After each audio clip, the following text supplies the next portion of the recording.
Maravilha de Deus, muito bem, Terceirão Interativo 2020, professor Fernando Melo, aula de literatura. Muito bom vê-los, mesmo que seja pelas ondas wi-fi-nianas, a internet que nos aproxima nesse momento de busca do conhecimento. É o ano de vocês, então não percam o foco. Queridos, vamos finalizar a terceira fase do modernismo hoje, tá certo? A gente vai tentar observar algumas situações que ainda ficaram pendentes, a terceira fase do modernismo, e na próxima semana nós já vamos iniciar a literatura contemporânea com a escola concretista. O concretismo e a literatura contemporânea, que vai trazer um monte de coisa bem interessante para vocês, tá bom? Mas desde já, vão ter exercícios também na plataforma, é importante que vocês façam para praticar a aula que vocês tiveram, e com isso, ó, dá tudo certo, mantendo essa quinta-feira abençoada por Deus, que é a quinta-feira fofística, tá bom? Vamos iniciar a aula, terceira fase do modernismo, ou terceiro momento modernista. Aula passada, nós já falamos sobre, citamos algumas coisas para vocês bem interessantes, como características, e fizemos análise de alguns escritores. Ficou a pendência de Clarice Lispector para essa aula, então eu vou fazer uma retrospectiva em 5 minutos, bem rápida, para depois a gente iniciar com a literatura clariciana. Vem comigo, cola que é sucesso, tá? Contexto histórico da terceira fase do modernismo, fim do Estado Novo, 1945, que é o fim da Era Vargas, o Estado Novo que durou de 37 a 45, que foi um princípio da ditadura militar.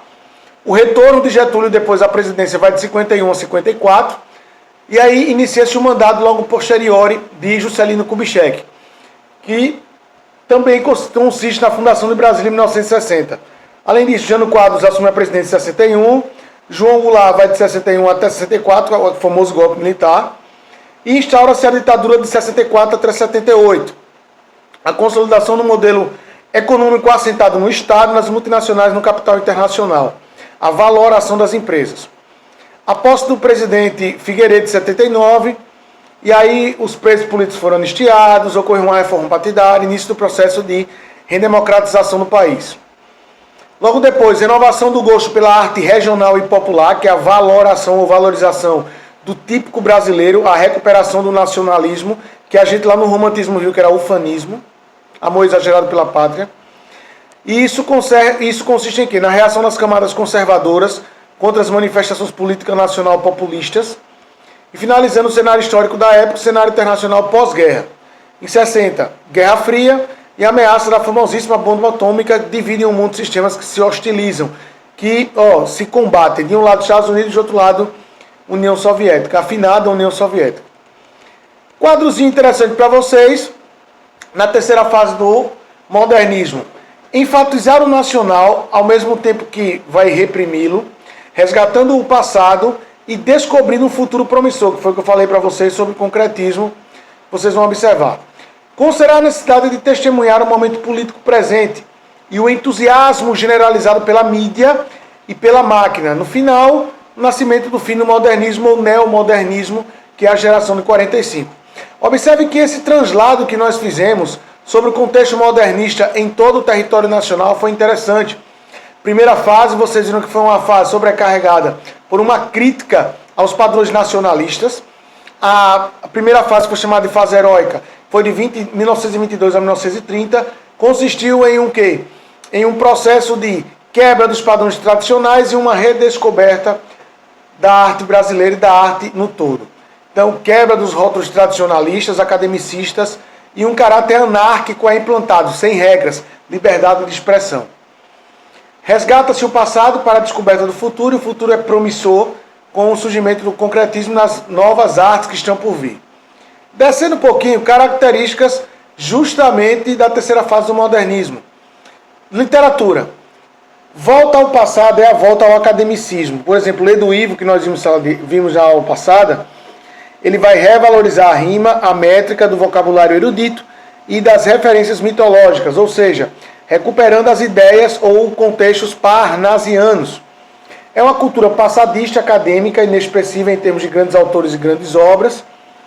Discordo, por quê? Porque você tem aí Clarice Lispector e Guimarães Rosa, além de João Cabral de Melo Neto. Então ela é passadista por quê? Porque nós não vamos ter escritores que resgatem essas ideias. A priori tivemos Ledo Ivo. No mais, Os escritores vão apresentar características próprias ou distintas. Guimarães Rosa, neologismos. Clarice Lispector, introspecção, fluxo de consciência. João Cabral de Melo Neto, regionalismo, morte e vida, paradoxos. Então, essas características fazem parte do contexto voltado à literatura na terceira fase do modernismo. Em contraposição ao passadismo, três grandes escritores que eu acabei de citar. Guimarães Rosa e Clarice Lispector na prosa e João Cabral de Melo Neto na poesia. Detalhe que Lido Ivo, ele recuperou essa ideia passadista. Prática da literatura como constante pesquisa de linguagem para, inclusive, a feitura de novos vocábulos. Expressão artística caracterizada pela preocupação formal e estética. Senso do compromisso entre arte e realidade, isso demonstração da realidade por intermédio da arte. Engajamento do escritor e de sua obra na vida social, a crítica à sociedade. Clarice, em A Hora da Estrela, por exemplo, ela tem necessidade de externar a personagem Macabea, que é uma retirante, sofredora, que sofre muito na vida para tentar se encontrar como pessoa. João Cabral de Melo Neto cita Severino Retirante, um personagem que também está em busca de se adaptar, de se redescobrir. Então, sempre personagens problemáticos baseados na realidade em que vão estar inseridos no contexto artístico. Retomando da perspectiva nacionalista da geração de 22, perspectiva universalista da geração de 30. Universalista é mais de cunho reflexivo, devido à quebra da Bolsa de Nova York, o profundo desemprego, caos, fechamento de banco, falência de fábricas, enfim. Uma série de situações que motivaram um processo depressivo e angustiante para a época. E aí os três escritores, os três ápices da terceira fase do modernismo, Guimarães Rosa e Clarice Lispector na prosa e João Cabral de Melo Neto na poesia. Síntese das gerações de 22 a 30, experimentalismo da primeira, universalismo na segunda. Experimentalismo é experimentar a liberdade artística. O universalismo é um caráter reflexivo, existencial, que preocupa o escritor como Drummond, como Vinícius, como Cecília Meirelles. E aí vem a terceira geração, a terceira fase, que é um apanhado disso tudo. Alicerce, produção literária contemporânea, exploração dos limites da palavra poética, engajamento e perspectiva política. A ficção que busca escavar os conflitos do indivíduo em sociedade, provocando uma contínua reflexão em seus inúmeros matizes sobre a vida moderna. E aí a gente falou na aula passada sobre ele, Guimarães Rosa, que foi o grande escritor. Eita, é problema de memória, tá vendo, gente? São essas aulas, uma benção. Linguagem popular, carregada de regionalismos, ele é o maior neologista, tá, gente? O que é neologismos? Palavras novas. Guimarães Rosa é uma máquina nesse sentido. Devido à sua vida no interior de Minas Gerais, aí ele pega esse intuito e leva para a literatura. Experimentação e recriação da linguagem, relacionando a temática que vai ser abordada e os neologismos, como eu disse a vocês. Principais obras: Sagarana, Corpo de Baile e a Grande Sertão Veredas, que é uma obra com mais de 600 páginas, 100 capítulos, que fala sobre a história de Riobaldo, de Reinaldo / de Adorim, né? E de todo o processo dos jagunços, que faziam parte do interior de Minas Gerais. Bem interessante. E Corpo de Baile, que a partir de 64 tripartiu-se em volumes independentes. Manuelzão e Miguelim, Urubum Quaquá, de Pinhém e Noites no Sertão. Depois de aqui eu tenho um trechozinho para vocês entenderem basicamente características da literatura de Guimarães Rosa. O diabo existe, não existe, está repreendido em nome de Jesus. Olha o trecho Grande Sertão Veredas. Do primeiro eu fazia e mexia. E pensar, não pensava. Não possuía os prazos, vivi puxando difícil de difícil. Perceba que aqui você chama o narrador personagem, ele participa da história. Eu fazia e mexia. Então, presença de primeira pessoa. Quem está contando a história aqui é o Riobaldo. E o Riobaldo, ele está cheio de situações caóticas, como a morte do seu mentor, do seu líder, que era Joca Ramiro. Ele está afim ou não da Diadorim, que se veste em homem, chama-se Reinaldo, para vingar a morte do pai. Para vingar o cabra que matou ele, que é o Hermógenes. Então tem uma série de situações e Riobaldo toma, inclusive, a liderança do bando. Então depois vocês dão uma olhada, porque a gente já viu em sala de aula isso, para amenizar ainda mais essa situação. Vou pular um pouquinho aqui, galera, e vamos para ela, que a gente parou na aula passada, na ucraniana brasileirada Clarice Lispector, tá?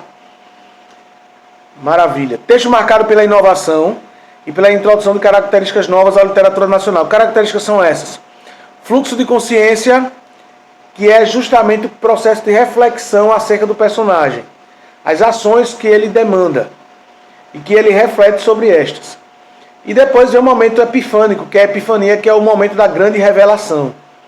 E depois disso tudo tem a introspecção, que é a análise de dentro para fora. Características inovadoras que Clarice Lispector traz para a literatura brasileira.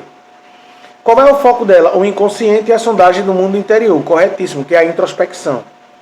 Rarefação do enredo, sentimentos e sensações dos personagens são muito importantes, principais características que são externadas, demonstradas e apresentadas ao leitor. O intimismo, que Cecília Meirelles fez isso na poesia da segunda geração do modernismo, que é o indivíduo com seus questionamentos e a sua intimidade, que é a peça mais importante. E, se vocês observarem, representação do pensamento.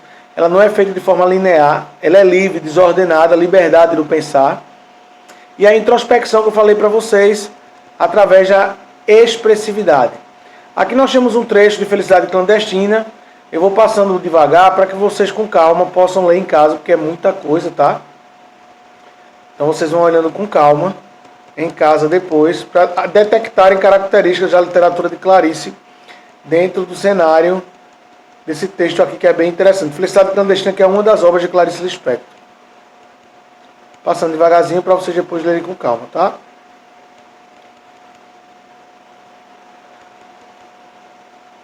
Maravilha. Principais obras dela. A última foi A Hora da Estrela, que ela terminou de escrever, escreveu e faleceu. Felicidade Clandestina, que é o trecho que nós extraímos agora. E A Paixão Segundo GH, que é a história da Joana, que tem a situação da barata, que a gente já viu em sala de aula. Para finalizarmos, João Cabral de Melo Neto, a gente também já falou sobre ele na aula passada, tendo como base e principal obra Morte e Vida Severina. Aqui características da obra, que a gente também já viu em sala de aula. Meu nome é Severino, tem outro de Pia, com a muitos Severinos, que é Santos e Romaria. Dera então de me chamar Severino de Maria, como há muitos Severinos com mães chamadas Maria, fiquei sendo da Maria do final de Zacarias. E aqui, gente, é a parte interessante que cai muito, inclusive no Enem. Tá vendo aqui, ó? Somos muitos Severinos. Tá vendo aqui, tá assim, ó? Iguais em tudo na vida, na mesma cabeça grande, aqui a curso se equilibra. No mesmo ventre crescido sobre as mesmas pernas finas, iguais também, porque o sangue que usamos tem pouca tinta, que é o sangue fraco, pela debilidade, a falta de alimento, de água suficientes para sobreviver. E somos severinos, iguais tudo na vida, morremos de mesma morte. Morrendo de morte igual, mesma morte severina. Tá bom, queridos? Terceirão. Principais obras: João Cabral de Melo Neto, Morte e Vida Severina, além de O Engenheiro e O Rio. Deus abençoe a todos. Bateria de exercício vai estar na plataforma de vocês. Próxima semana a gente já começa concretismo e literatura contemporânea, tá? Beijão, galera. Deus abençoe a todos. Deixa eu aparecer aqui para vocês. Mandar um beijão, ó. A palavra de Deus diz que o fim das coisas é melhor do que o seu início. Então creia que no final vai dar tudo certo. Beijão, terceirão. Fé, foco e força. Tamo junto. Tchau, gente.